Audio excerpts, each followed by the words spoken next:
국무회의를 시작하겠습니다.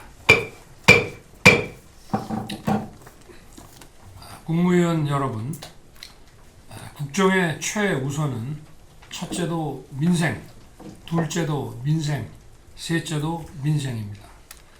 어려운 국민을 돕고 민생을 챙기는 것이 바로 정부의 존재 이유입니다. 그런 측면에서 이번 총선을 통해 나타난 민심을 우리 모두 겸허하게 받아들여야 합니다.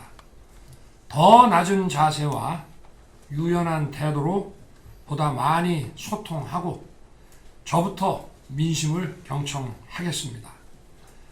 취임 이후 지난 2년 동안 국민만 바라보며 국익을 위한 길을 걸어왔지만 국민의 기대에 미치지 못했습니다. 올바른 국정의 방향을 잡고 이를 실천하기 위해 최선을 다했음에도 국민들께서 체감하실 만큼의 변화를 만들어내는데 모자랐다고 생각합니다. 큰 틀에서 국민을 위한 정책이라고 하더라도 세심한 영역에서 부족했다고 생각합니다. 무엇보다 어려운 서민들의 삶을 훨씬 더 세밀하게 챙겼어야 했습니다. 예산과 정책을 집중해서 물가 관리에 총력을 다했습니다. 그러나 어려운 서민들의 형편을 개선하는 데 미처 힘이 닿지 못했습니다. 미래 세대를 위해 건전 재정을 지키고 과도한 재정 중독을 해소하는 과정에서 세심하게 살피지 못한 부분이 많습니다. 이자 환급을 비롯해서 국민들의 부담을 덜어드리기 위해 애썼습니다. 그렇지만 근본적인 고금리로 고통받는 민생에 충분한 도움이 되지 못했다고 생각합니다. 부동산 3법의 폐해를 바로잡기 위해 주택 공급을 활성화하고 재개발, 재건축 규제도 완화해서 부동산 시장을 정상화하고 천정부지로 치솟았던 집값을 낮췄습니다. 그러나 집을 소유하기 어려운 분들과 세입자들, 또 개발과 재건축으로 이주하셔야 하는 분들을 그분들의 불안까지 세밀하게 살피지 못했습니다. 주식 시장을 활성화해서 국민의 자산 형성을 돕기 위해 공매도를 금지하고 양도소득세 과세 대상 기준을 상향하여 증권시장에서 자금이 빠져나가지 않도록 조치했으며 기업의 밸류업을 지원했습니다.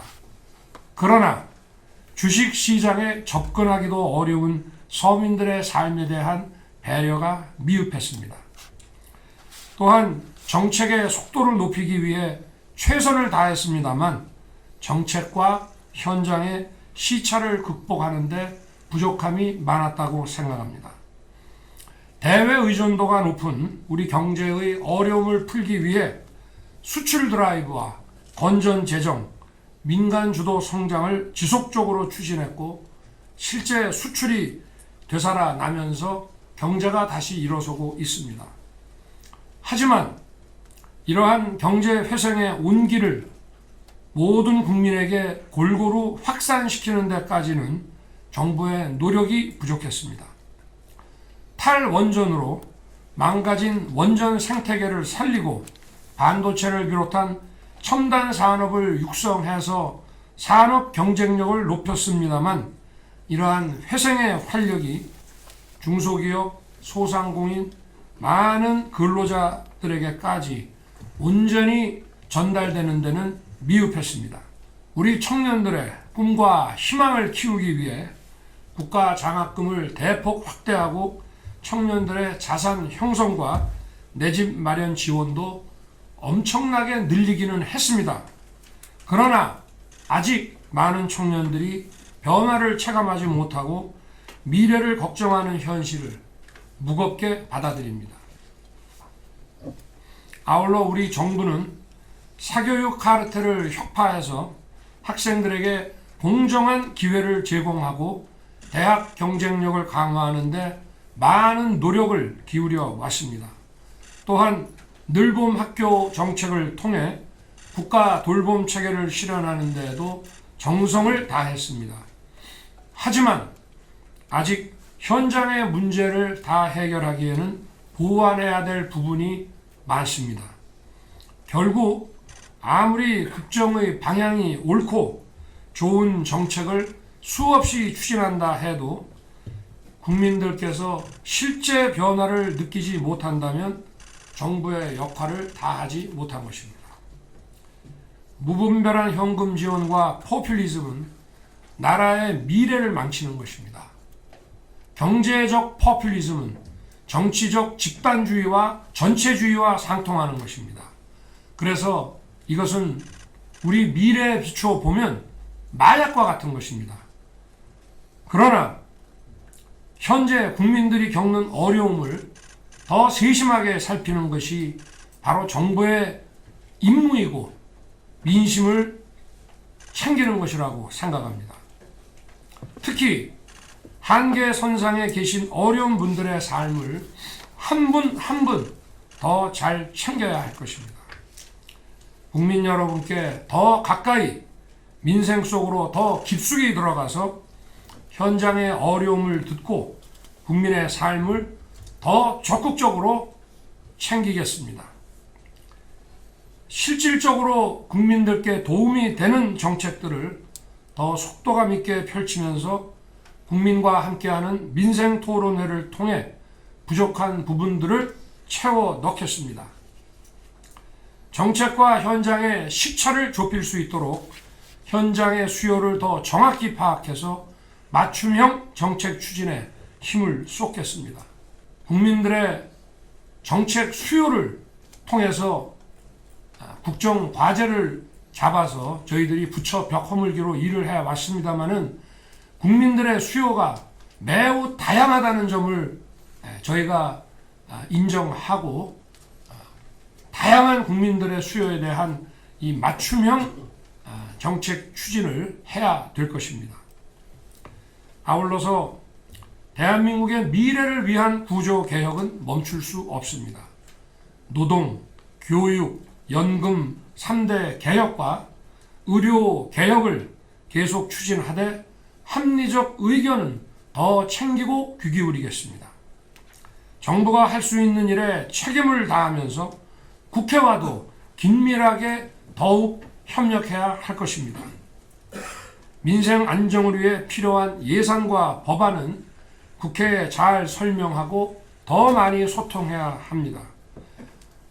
국무위원들께서는 이번 21대 국회가 종료되기 전까지 각 부처에서 추진하고 있는 법안이 통과될 수 있도록 마지막까지 최선을 다해 주시기 바랍니다.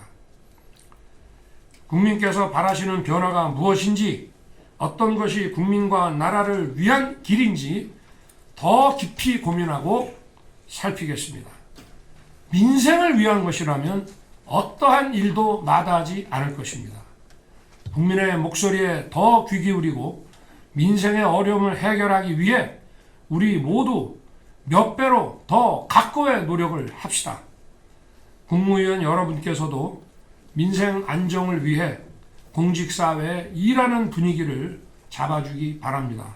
아울러서 기강이 흐트러진 것이 없는지 늘 점검해 주기 바랍니다. 지난 4월 13일 새벽 이란이 이스라엘을 공격했습니다.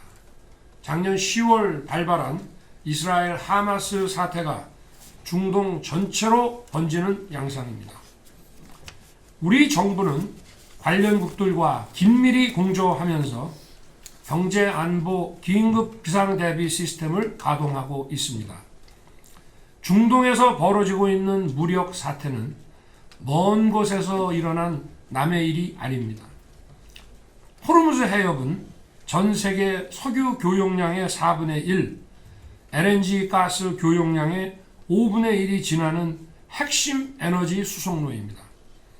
중동 지역의 불안은 국제유가 상승으로 직결되고 이는 우리 경제와 공급망에 막대한 피해를 끼치게 됩니다.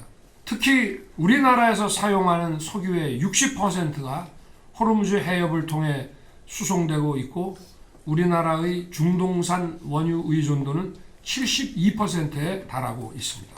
막대한 운송비 증가와 국제 유가 상승은 우리 물가 상승으로 바로 이어지고 서민들에게 더욱 큰 고통을 주게 될 것입니다. 이러한 사안의 심각성을 고려하여 저는 지난 14일 오후 관계부처 장관들을 소집하여 긴급 경제안보회의를 주재했습니다. 무엇보다 정부는 우리 국민의 안전을 지키기 위해 재외 국민과 선박, 공관에 대한 안전조치를 강화할 것입니다. 또한 사태의 확전이나 장기화 가능성에 따라 국제 유가 변동이 우리 경제에 미칠 영향들을 종합적으로 점검했습니다. 각 부처는 에너지 수급과 공급망에 관한 분석 관리 시스템을 가동해서 상황 관리에 만전을 기해 주시기 바랍니다. 아울러 발생할 수 있는 여러 형태의 리스크 요인에 대해 선제적으로 대처해야 합니다. 중동 정세의 불안정이 우리 안보에 미칠 영향이나 북한의 도발 가능성에 대해서도 확고한 대비 태세를 유지해 주기 바랍니다. 오늘은 세월호 10주기입니다. 10년이 지났지만 2014년 4월 16일 그날의 상황이 지금도 눈에 선합니다. 안타까운 희생자들의 명복을 빌며 유족 여러분께 다시 한번 심심한 위로의 뜻을 드립니다.